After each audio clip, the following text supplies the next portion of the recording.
오늘은 우리가 여호수아 두 번째 시간이죠. 그래서 요단을 건너기 전에라는 제목으로 말씀을 나누도록 하겠습니다. 우리가 지난주 말씀을 좀 기억해 보면 이제 사명의 땅을 들어가기 전에 그 리더였던 여호수아의 두려움을 하나님께서 찾아오셔서 이렇게 위로해 주시고 단단하게, 강하고 담대하게 만드시는 장면을 우리 함께 나누었죠. 그래서 오늘은 그 이후에 이제 이스라엘 백성과 함께 요단을 건너가기 전에 어떤 일들이 있었는가를 통해서 우리에게 주시는 말씀을 함께 나누어 보도록 하겠습니다. 우리 인생에서 무엇인가 성과를 가지기 위해서는 선택, 포기, 집중을 잘해야 한다고 이야기를 합니다. 들어보셨죠? 그런 이야기는 선택과 포기와 집중.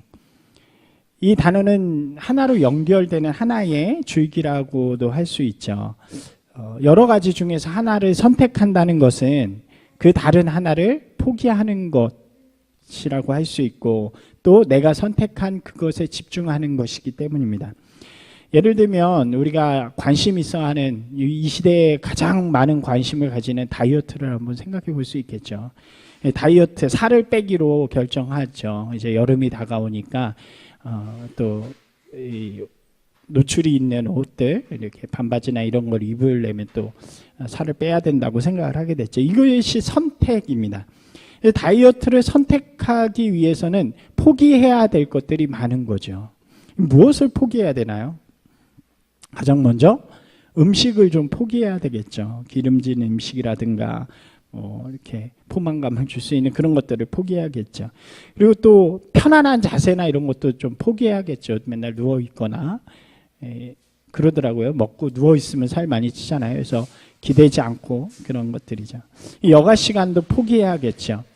대신 운동에 집중한다거나 살을 뺄 수 있는 어떤 행동 자체에 집중하는 것이 필요합니다. 그래야 다이어트라는 목표한 것을 성공할 수 있다는 거죠.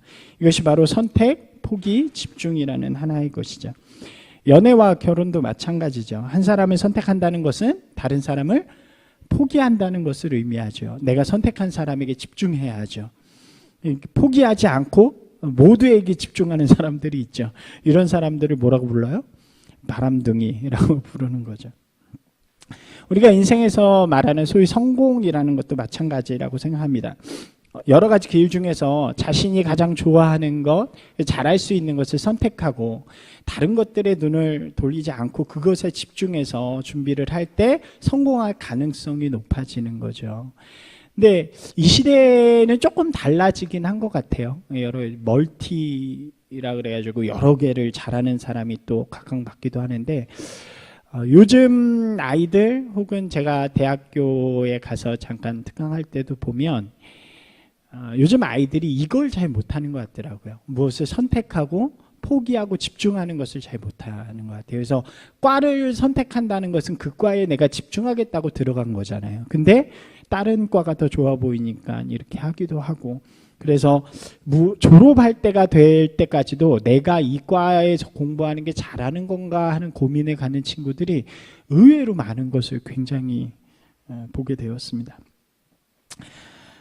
신앙의 길도 마찬가지인 것 같아요. 결국 선택과 포기와 집중이라고 할 수 있을 것 같습니다. 우리는 예수 그리스도를 선택한 사람들이죠. 맞으신가요? 예, 우리는 예수 그리스도의 길을 선택한 사람들입니다. 예수 그리스도의 길을 선택한다는 것은 다른 의미로 말하면 다른 길, 세상의 길을 포기한다고 결정하는 것과 마찬가지죠. 오직 주님의 길에 집중하는 삶을 의미하는 것입니다. 신앙의 길을 가기로 했으면 포기해야 할 것들이 많아지는 거예요. 근데 세상과 신앙 사이에서 줄타기 하는 사람들이 참 많죠. 삶의 한편은 그리스도인으로, 그리고 다른 한편은 세상 사람으로 그렇게 살아가는 사람들이 있습니다. 이런 사람들은 그리스도인으로서 하나님께서 주시는 그런 기쁨 또 복을 누리면서 살아가기가 어렵다고 할 수 있습니다. 우리가 이 출애굽에서 본 것처럼 그리스도인이 된다는 것은 그냥 교회를 다니는 것을 이야기하는 것이 아니라 이 우리의 가치와 기준, 우리의 삶의 방향이 변화되어지는 것이기 때문이죠. 그렇기 때문에 그리스도인이 되었지만 나의 삶의 기준이 여전히 세상에 있다면 이 내면의 갈등이 늘 생겨지는 것입니다. 그렇지 않나요? 세상에서 세상의 방식대로 살아가면 나는 그리스도인인데 세상의 방식대로 남들이 미워하는 대로 똑같이 미워하고 똑같이 돈을 바라보고 똑같이 살아가면 어느 순간인가 되게 이상한 거예요. 내 자신이. 내가 올바로 살고 있나? 힘들기도 하고 이것을 평안이 깨어진 상태라고 부르기도 하는 거죠. 내면의 갈등, 삶의 충돌이 일어나는 것입니다. 그러면 어때요? 교회 안에서도 당당하지 못하고 또 세상에서도 당당하지 못한 그런 인생이 되어지죠. 그럴 때 꼭 생겨지는 게 있잖아요. 멀리서 이렇게 목사님이나 이렇게 보면 피하게 되고 이런 상황들이 있죠. 그렇기 때문에 그리스도인의 길을 선택한다는 것은 세상의 길을 포기하는 것이 중요하고 주님의 길에 집중하려고 하는 마음이 있는 것이 중요한 것입니다. 우리가 여기서 오해하지 말아야 할 것은 세상의 길을 포기한다는 말이 교회만 다니고 맨날 성경만 읽고 목회자나 선교사가 되라는 그런 의미가 아니죠. 돈도 포기하고 결혼도 포기하고 친구도 포기하고 그렇게 살아가라는 그런 의미가 아닙니다. 그리스도인으로서의 가치와 기준에 대한 이야기이죠. 이것을 잘 이해해야 합니다. 그리스도인은 세상으로부터 동떨어져 있는 사람이 아니죠. 그리스도인은 그리스도의 사랑으로 세상을 정복해가는 사람들입니다. 혼자 그리스도인으로 살기 위해서 산속에 수도 생활을 하거나 세상이 악하다고 해서 세상과 상관없이 홀로 살아가는 사람들, 그런 사람들은 그리스도인이 아니에요. 그냥 수도사죠. 지금도 그렇게 살아가는 게 맞다고 이야기하는 사람들이 있어요. 막 세상을 갈라놓는, 주로 이단들이 그런 일들을 많이 하죠. 그래서 부모하고도 갈라놓고 세상하고도 갈라놓고 이렇게 하기도 합니다. 그리스도인의 길은 그런 길이 아닙니다. 그리스도의 가치와 기준을 가지고 삶의 자리로 나아가는 것. 그래서 내가 있는 곳을 하나님의 나라로 변화시키는 사람들이 바로 그리스도인이라고 할 수 있습니다. 이것이 오늘 우리가 보고 있는 여호수아 정복의 세대의 의미이고 영향력 있는 크리스천이라고 할 수 있고 진정한 그리스도인이라고 할 수 있는 거죠. 그럼 무엇을 포기해야 될까요? 성공하는 것을 포기하는 것이 아니죠. 성공을 위해서 더 열심히 살아야 돼요. 우리가 포기해야 할 것은 무엇이냐면 성공해서 나만 잘 먹고 나만 높아지려고 하는 그 마음을 포기해야 되는 거죠. 우리가 더 높은 곳에서 더 잘 돼야 돼요. 그런데 그게 무엇을 위해서예요? 하나님께는 영광이고 사람들에게는 사랑을 베풀기 위해서.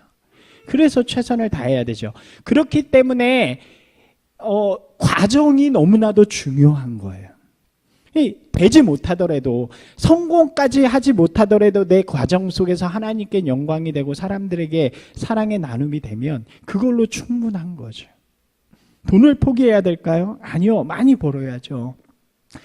하지만 돈이 목표가 되면 그 돈 때문에 가치를 버리는 일이 생겨나잖아요.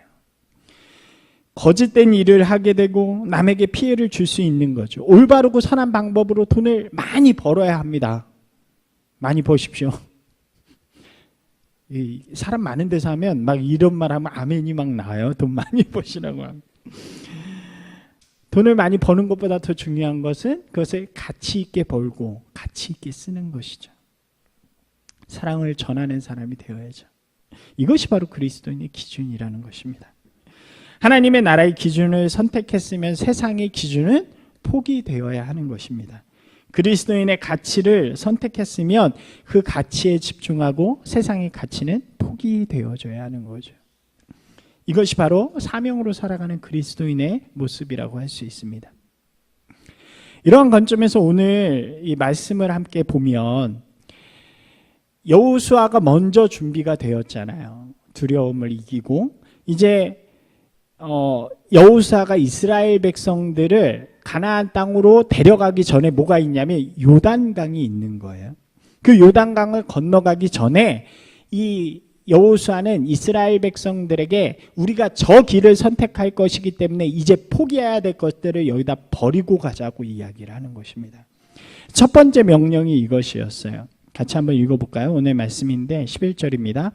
진중을 두루 다니며 그 백성에게 명령하여 이르기를 양식을 준비하라. 사흘 안에 너희가 이 요단을 건너 너희 하나님 여호와께서 너희에게 주사 차지하게 하시는 땅을 차지하기 위하여 들어갈 것임이니라 하라. 이 말씀을 조금 더 직역해 보면 이런 거예요. 이제 우리가 3일 안에 요단을 건너서 약속의 땅을 차지하게 될 거다. 이 얘기를 하고 다니라고 하는 거예요. 백부장에게, 천부장에게, 천부장은 그 아래 백부장들에게, 백부장은 각 가정을 돌아다니면서 이 이야기를 하고 다니고, 사람들은 그를 위해서 양식을 지금 있는 거, 갖고 있는 거 다 놓고 넘어가서 전쟁을 치를 수 있는, 정복할 수 있는 양식을 준비하라고 이야기하는 것입니다. 선포의 내용 이 두 가지예요. 땅을 차지하게 될 것이다. 이 일을 위해서 너네 머무르지 말고 준비하라. 이렇게 이야기하는 거예요. 아직 요단을 건너지도 않았어요. 그 땅을 디디지도 않았습니다. 그럼에도 불구하고 가장 먼저 한 일이 무엇이냐면 승리를 선포하는 일이었어요.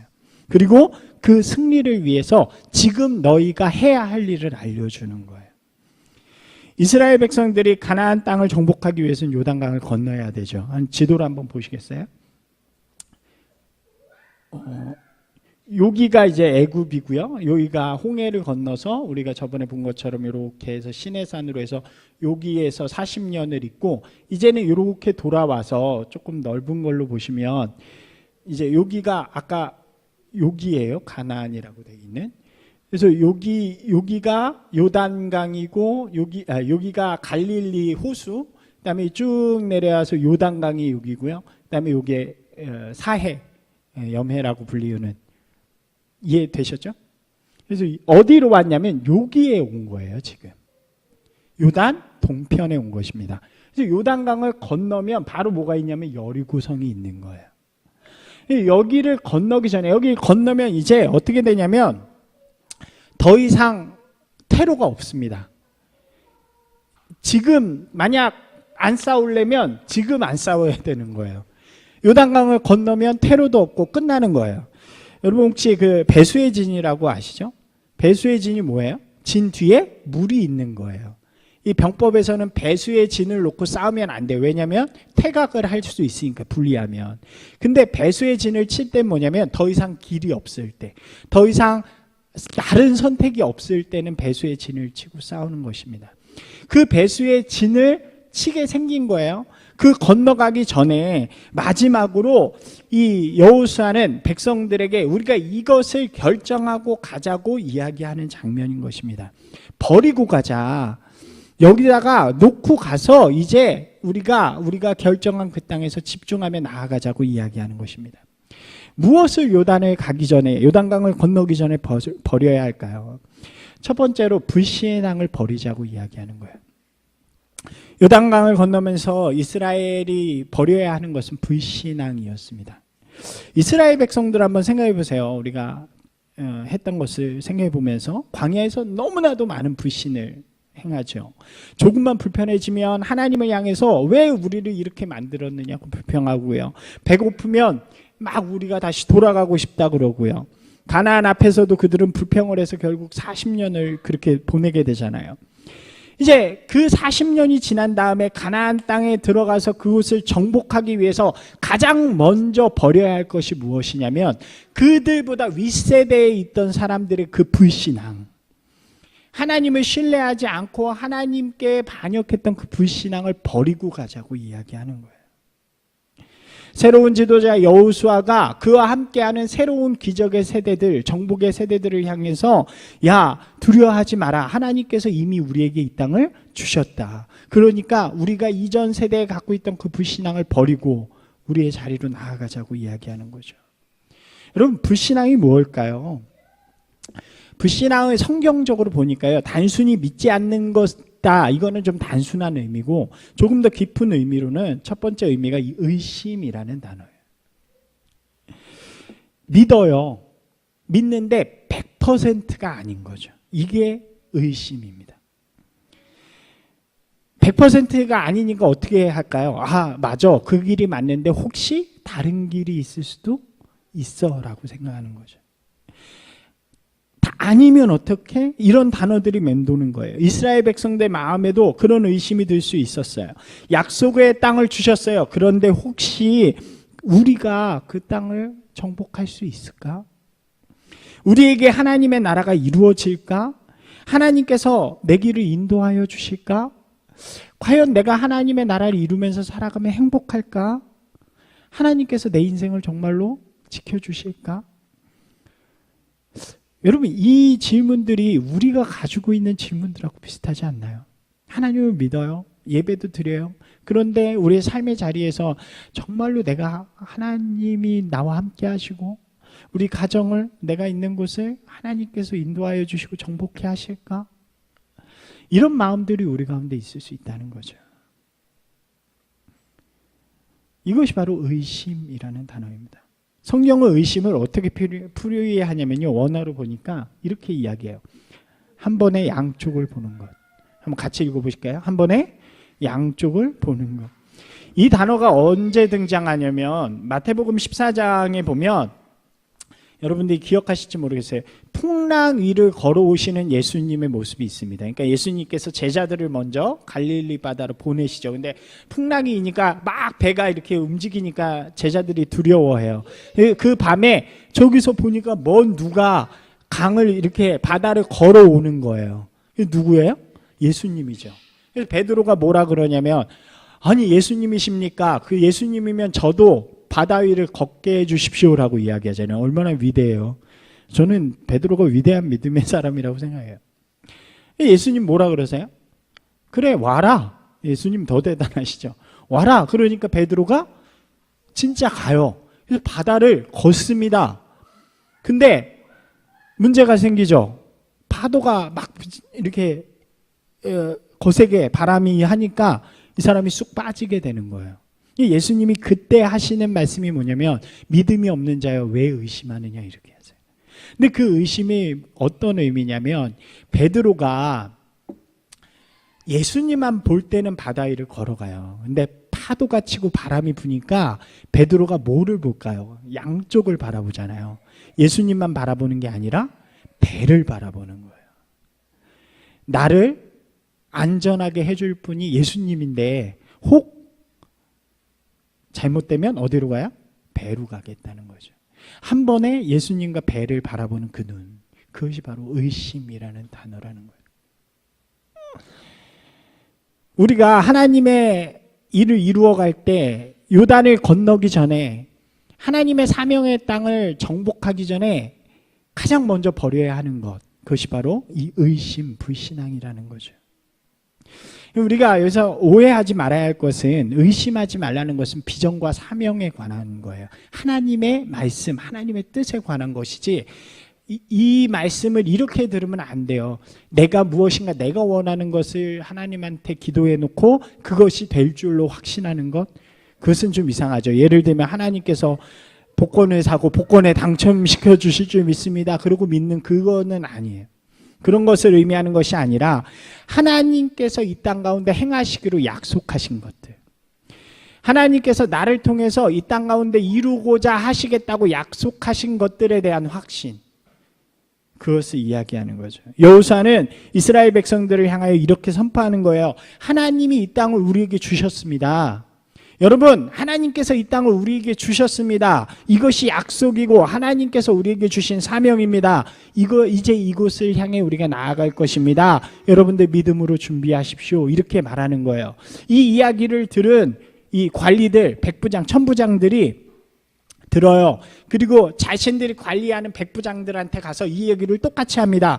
여러분, 하나님이 이 땅을 우리에게 주셨습니다. 이제 우리가 그 약속과 사명을 가지고 가서 정복합시다. 준비하십시오. 그러면 그 사람들이 또 각 가정으로 가서 사람들에게 똑같은 이야기를 해요. 그럼 가정에서 똑같이 들어서 그 가족에게 똑같이 이야기를 하는 거예요. 저는요, 이 과정을 통해서 이 백성들이 단단하게 뭉쳐졌다고 생각해요. 우리에게 이것이 너무나도 중요하죠. 우리의 입술에서 이런 말들이 너무 중요한 것 같아요. 하나님께서 우리에게 선한 일들 이루실 것입니다. 의심하는 말보다는 우리의 입에서 자꾸 이런 말들이 나와서 서로에게 이야기하고 또 우리의 가족들에게 이야기할 때 우리의 마음의 불신앙은 사라지게 되는 거죠. 여러분 어떠신가요? 여러분의 입술에 부정적인 말들이 많으신가요? 아니면 긍정적인 이 신앙의 말이 많으신가요?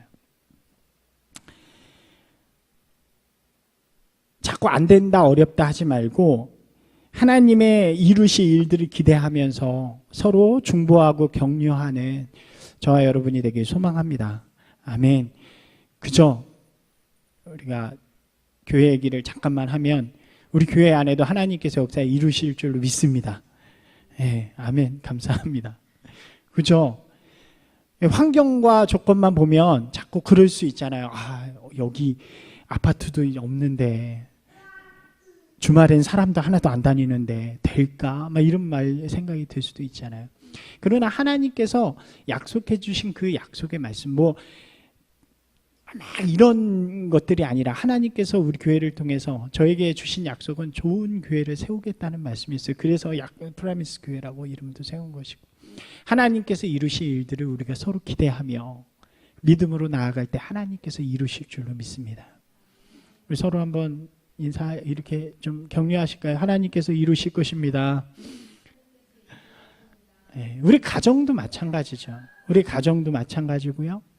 우리가 다니는 직장이나 공동체도 하나님께서 이루실 것이라는 약속을 가지고 나와 함께 마음을 나누는 사람들과 동일한 이야기들, 신뢰의 이야기들을 나누어 갈 때 하나님께서 이루어 가시는 것입니다. 의심의 불신앙을 버려야 돼요. 또 다른 불신앙의 모습이 있죠. 버려야 할 불신앙은 무엇이냐면 아무것도 하지 않는 거예요.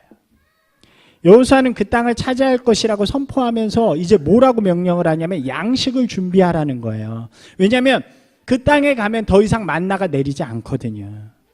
만나는 언제까지 내리냐면 이 요단강을 딱 건너가서 그 땅의 소산들을 만나는 순간부터 안 내려요. 그 전까지는 만나가 계속 내렸죠. 그러니까 그 순간이 갑자기 찾아오면 전쟁할 수 있어요? 없어요? 없는 거죠. 그러니까 그를 위해서 미리미리 준비하라고 이야기합니다. 진짜로 그 약속을 믿으면 이제 그것을 내가 감당하기 위한 준비를 시작하라고 이야기하는 것입니다. 그렇지 않으면 그것이 가짜이고 불신앙이 되기 때문에 그래요.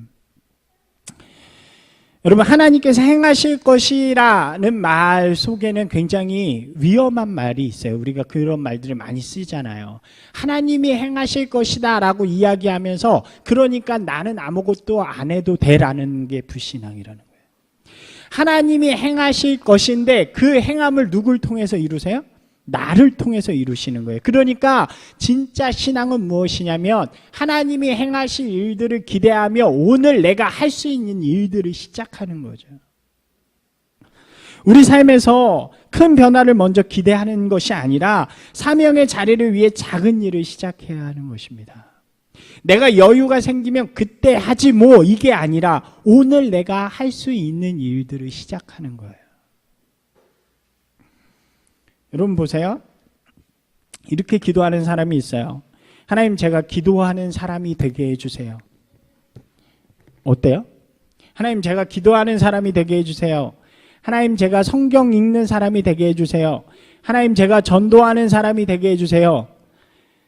그러고 아무것도 안 하면 그것은 가짜라는 거죠. 그것이 불신앙이라는 거죠. 기도는 어떻게 하면 돼요? 하면 되는 거죠. 성경은 읽기 시작하면 되는 거고요. 전도는 용기를 내서 전하기 시작하면 되는 것입니다. 오늘부터 하면 되는 거예요. 내 영역은 내가 시작하는 것이 바로 신앙이라는 거예요. 여호수아는 이 요단강을 건너기 전에 이미 수동적이고 굉장히 불신앙적인 모습이었던 이스라엘 백성들을 향해서 이제 그것들을 묻어두고, 전쟁은 누가 해야 돼요? 여러분, 전쟁은 이스라엘 사람들이 해야 되는 거잖아요. 수동적이던 그 모습들을 내려놓고 불신앙을 내려놓고 하나님을 신뢰함으로 오늘 우리들이 할 수 있는 일들을 준비하며 나아가자고 이야기하는 것입니다. 그리고 그것들이 실제로 열매가 되기 시작하는 거죠. 사랑하는 여러분, 우리의 삶 가운데서도 동일할 줄로 믿습니다. 우리가 정복하고자 하는 땅들이 있어요. 우리가 그리스도인으로 살아서 그곳이 아름답게 되고자 하는 곳들이 있어요. 그곳을 위해서 우리가 가장 먼저 해야 될 것은 하나님께서 그 땅을 나에게 주셨다는 확신. 불신앙의 말들을 내려놓고 환경이 어떻든 조건이 어떻든 내려놓고 하나님께서 이루실 것이라는 것을 확신 있게 믿음으로 고백하며 오늘 내가 할 수 있는 일들을 시작하는 거죠. 환경이 이러니까 다음에 좋아지면 아니요. 오늘부터. 그렇게 하면 그곳에서 조그만 열매들이 맺혀질 줄로 믿습니다. 두 번째로 버리라고 하는 것이 세속주의 신앙이에요. 12절 이하에 보면 세 지파를 향한 여호수아의 명령이 등장합니다. 이스라엘 12지파가 있다고 말씀드렸잖아요. 그 중에서 세 지파는 루벤, 갓, 므낫세 반지파 이 세 지파가 등장을 해요. 이 13절에 보니까 여호수아는 모세에게 너희에게 명한 말을 기억하라 라고 모세가 너희에게 명한 말을 기억하라 라고 이들에게 이야기를 합니다. 이게 무슨 얘기냐면 민수기 32장에 보면 이스라엘 백성들이 광야에서 이렇게 떠돌다가 전쟁을 하게 되는 사건이 등장을 해요. 그 전쟁하는 지역이 아까 우리가 지도에서 본 요단강 동쪽 편이었어요. 근데 여기서 전쟁을 해서 이스라엘이 대승을 거둡니다. 근데 그 전쟁에서 가장 앞서 싸운 지파가 이 세 지파예요. 이 루벤, 갓, 므낫세 지파예요. 이 세 지파는 싸움에 아주 능한 지파들입니다. 이 당시의 법칙은 뭐냐면 전쟁에서 공을 많이 세우면 뭘 많이 가져가요? 이 노획물이나 이런 것들을 많이 가져가는 게 이 당시의 법칙이에요. 그래서 전쟁을 해가지고 잘한 지파별로 이제 상을 주는데 이 세 지파가 뭐라고 이야기하냐면 모세에게 우리에게 딴 거 다 안 주셔도 되는데 이 땅을 주십시오 이렇게 이야기를 하는 거예요. 이 땅을 주시면 저희가 여기서 살겠습니다 라고 그렇게 이야기를 하는 거죠. 그래서 모세가 여러 가지 이야기를 하면서 야 근데 문제가 생길 건데 뭐 이런 얘기를 하다가 주기로 약속을 합니다. 주면서 뭐라고 이야기를 하냐면 너희가 나중에 근데 하나님께서 주신 땅은 여기가 아니고 가나안 땅이잖아요. 그러니까 나중에 가나안 땅에 가서 정복할 때에 너희가 함께 와서 싸워라. 그리고 나서 니네 자리로 돌아가라. 이것을 서로 약속을 하는 거예요. 모세하고 세 지파가. 실제로 이들이 동편의 땅들을 얻게 되고 그곳에서 다른 지파보다 먼저 자리를 잡기 시작한 거예요. 그러니까 무슨 마음이 생겨요? 이 사람들의 마음에는 이제 가나안 땅을 정복하고자 하는 마음보다는 이 땅에서 안주하고 싶은 마음이 생겨나기 시작한 거죠. 지금 나에게 보다 안락하고 보다 좋은 이 땅에서 행복하고 즐겁게 살아가고자 하는 마음이 생겨지기 시작한 거예요. 내가 지금 누리고 있는 것으로 충분하니까 하나님의 역사, 하나님의 비전보단 지금 이대로 살았으면 좋겠다 하는 마음이 생기는 거죠. 여기서 나빠지지도 않고 불행하지도 않게 살아가는 것이 지금 이 사람들의 목표가 되어진 거예요. 이런 사람들을 뭐라고 부르냐면 경계선에 있는 그리스도인이라고 부릅니다. 여러분 그렇지 않나요? 그리스도인인데 지금 상황이 참 좋아요. 별로 문제가 없어요. 그래서 특별히 뭔가를 도전하지 않아도 지금 상태로 충분히 행복해요. 그래서 나는 지금 상태로 충분히 살다가 그냥 하나님의 나라 천국 가면 좋겠다라고 생각하는 거죠. 그래서 아무것도 안 하는 사람들. 교회도 다니고 헌금도 내고 직분도 가지지만 약속의 땅, 하나님의 약속, 비전을 상실해가는 그리스도인, 하나님의 약속에 관심 없는 사람들이 많다는 거죠. 모세가 이미 경고를 했어요. 이런 이야기들을 이 사람들에게. 그들이 그곳이 좋다고 머물러 있겠다고 이야기할 때 그래서 모세와 약속을 하는 거예요. 여기서 살아도 좋다. 그러나 전쟁은 같이 해라. 이 땅에서 살되 요단을 같이 건너가서 너희 형제들과 함께 싸워 원주민을 쫓아내라고 이야기합니다. 그것을 여호수아는 지금 이 시간에 다시 꺼내든 거예요. 야 너희 세 지파 너희가 모세와 약속한 대로 하나님의 땅을 같이 정복하자. 모세와 함께한 약속을 기억해라. 하나님께서 너희에게 진짜 원하시는 것이 무엇인지를 기억해라. 하나님의 뜻이 어디에 있는지를 기억해라. 너희가 하나님께 드린 약속이 무엇인지 지키고 순종해야 한다라고 이야기하죠.